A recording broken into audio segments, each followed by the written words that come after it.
Assalamualaikum warahmatullahi wabarakatuh, Bapak dan Ibu berjumpa kembali ya.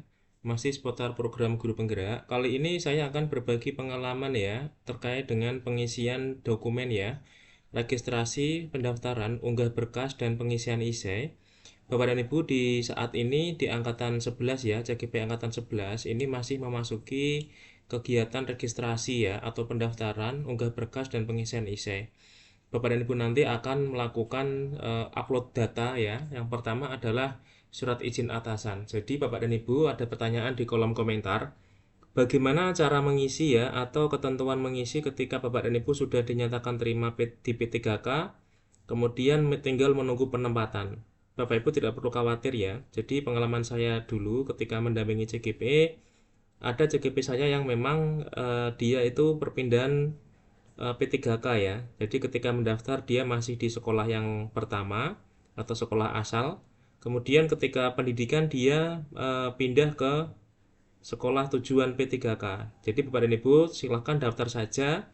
Kemudian surat izin atasannya ini adalah yang mengisi dari sekolah yang Bapak Ibu masih bekerja ya. Artinya ketika Bapak dan Ibu saat ini masih di sekolah yang lama ya, bukan tujuan P3K, maka Bapak dan Ibu tetap nanti surat izinnya adalah surat izin dari sekolah asal ya.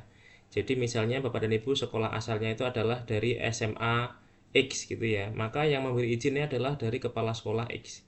Meskipun nanti pada tujuannya pada akhirnya ya untuk kegiatan selanjutnya Bapak Ibu di sekolah SMA Y ya. Jadi yang memberikan surat izin atasan ini adalah sekolah yang Bapak Ibu tempati ya saat Bapak dan Ibu mendaftar. Ya, di Dapodik itu Bapak dan Ibu ada di sekolah mana? Nah, itu adalah Bapak dan Ibu nanti daftarnya di sana.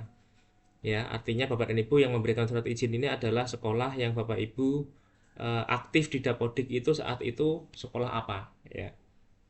Yang pertama nanti ada surat izin atasan. Ya, nanti yang mengisi ini adalah kepala sekolah apabila Bapak dan Ibu sebagai guru. Tetapi kalau Bapak dan Ibu sebagai kepala sekolah, maka yang mengisi ini adalah kepala dinas ya atau Bapak dan Ibu di sekolah swasta nanti adalah ketua yayasan ya apabila Bapak dan Ibu sebagai kepala sekolah. Nah, di sini sudah ada keterangannya sebetulnya Bapak dan Ibu ya. Nih. Kemudian setelah itu ya, setelah surat izin atasan, nanti akan ada yang namanya juga fakta integritas. Fakta integritas nanti ini yang mengisi adalah calon guru penggerak. Nah, silahkan ini diisi. Kemudian jangan lupa Bapak dan Ibu dibaca dengan cermat ya, karena fakta integritas ini kan sebetulnya mengikat ya. Bagaimana Bapak dan Ibu eh, selalu berkomitmen ya untuk mengikuti ketentuan, menerapkan ketentuan dan menaati ketentuan yang Bapak Ibu dapatkan ya, yang Bapak Ibu akan lakukan ya, menjunjung tinggi etika dan nama baik Kementerian Pendidikan, Kebudayaan, Riset dan Teknologi. Ini ada materinya 10.000 Bapak Ibu ya. Jadi jangan lupa ini juga diisi.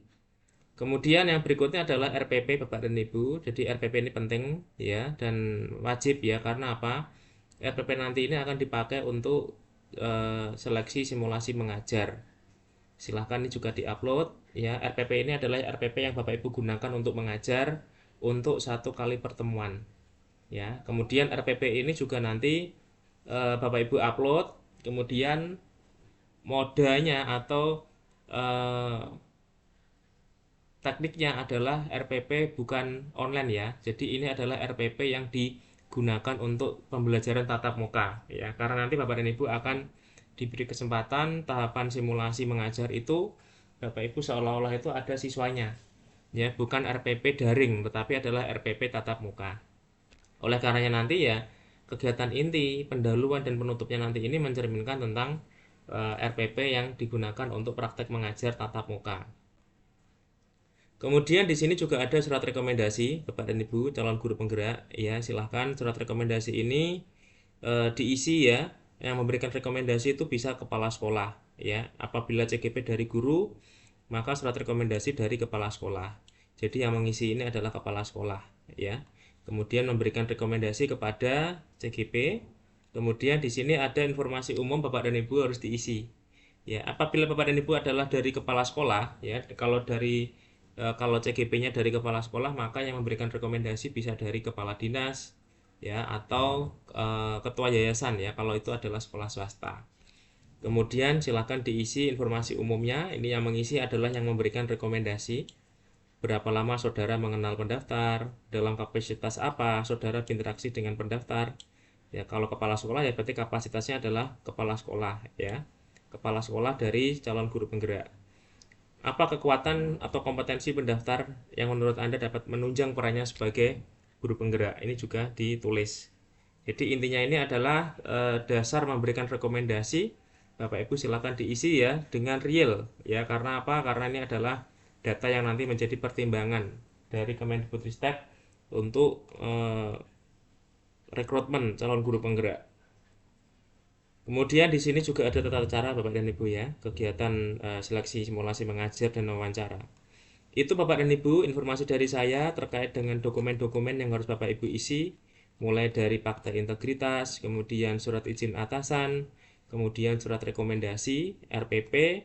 Ini adalah eh, 4 ya, 4 dokumen. Yang pertama adalah surat izin atasan, kemudian adalah fakta integritas, kemudian surat rekomendasi ya, dan RPP. Jadi ini adalah 4 dokumen yang harus Bapak Ibu isi ya sebagai pelengkap pendaftaran calon guru penggerak ya, baik calon guru penggerak maupun pengajar praktek sama. Demikian Bapak dan Ibu, semoga bermanfaat. Wassalamualaikum warahmatullahi wabarakatuh.